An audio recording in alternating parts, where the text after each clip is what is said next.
games towards the back end, and I was batting 4. So whether Tim plays with us through that period or Tim doesn't, it's based on what he's doing in terms of what I will do for Shield cricket. But I still feel I've played so much cricket as a wicketkeeper that I feel like I could pick gloves up and catch the ball fine today or tomorrow if I needed to be. But at this stage, it'll just be dictated off what Payne's doing and when he wants to play and when he doesn't. You're pretty motivated in the field. Getting reserve special treatment for you, you can have that more so than any of your other teammates, or very sort of funny online as well, given how vocal you've been? Not really, no. That's the great thing about Ashes cricket and the way this series is played. There was no abuse throughout this series. It was hard Test cricket. I know there's been a lot of stuff reported and written. On the ground, it has just been good, hard cricket, and I can only speak from myself personally and the whole team in our dressing room. Once you walk off the ground, all is forgotten. We don't really need to jump into talking about it in the media. It's whatever happens on the ground stays on the ground. That's just the way that we play, Australian cricket teams play. But I can tell you now, it's been a tame series compared to other series I have played in. You change the emphasis of your game quite a lot. You change states, and then you obviously become like a batsman now as opposed to wicket. What would you say to other players trying to get into the Australian side, trying to get into that top order? What would those Shield cricketers have to do that? You just got to pile runs on. That's what I've learnt. I felt like I may get an opportunity at some stage, and it didn't come. But I think if you have something in your mind and you're just driving so hard just to achieve that, I don't think that's healthy in Shield cricket. You need to be thinking about ways you can win games of cricket for your team, and therefore your individual performances will come. That's the way that I know that works for me.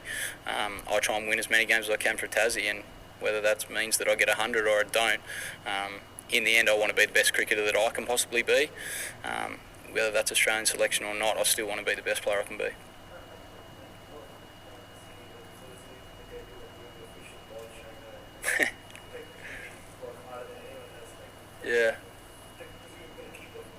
Yeah.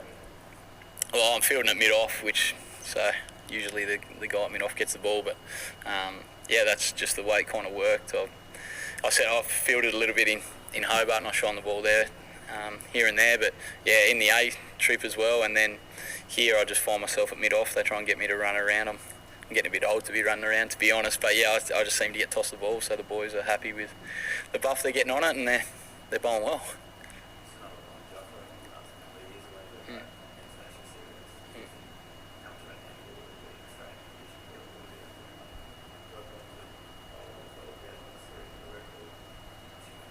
I think he'd be a handful any pitch he plays on, but traditionally Australia is a little bit easier to play the short ball, especially because of the consistency of the bounce. You can get under balls. I think you saw a lot of this series, guys ducking into balls, myself included. The pace of the wickets aren't the same as what we have, and the consistency in Australia, so he'll be hard work. You've got to bowl probably a touch fuller than what you can bowl sometimes, I suppose, over here with the slowness of the pitches and not as much bounce, but he's going to be a handful on any pitch that he bowls on over the next couple of years, and Australia will be no different, but at least with his bouncer you can trust that you can get underneath it, which is nice, instead of copping it on the body. A little bit of a bruise there. I wasn't showing too much. I wasn't letting him know. That would have got him going again. I don't know how many overs he bowled in a row, but it felt like a long time, so I wasn't showing him too much pain. I was just trying to get through it. Okay, everyone. Oh, sorry, go on. How come at the end of the Henry test talked about, said something before the last day of that game about if you work on building so no one knows that you won or lost the game. How has it been experiencing this whole series, having had, I suppose, that life outside, and I suppose having a look at what you might have been doing if you hadn't been playing this? It's been difficult at times. I think you get caught up so much in the whirlwind of Test cricket and this series and everything that's reported. I think I've said it many times, you get caught up in the bubble of what's going on, just here, bus, back to the hotel, back to the ground. I think it can grind on you pretty quick, so to have some perspective that I've had, obviously, in my time away is good, but you've still got to remind yourself of it. I think it's very easy to get caught up again in what's going on, so lucky to have my family over here, 2 kids keep you away from the game a lot and keep your mind off the game, and they don't care too much what's going on the ground. But yeah, I suppose to be able to keep the boys,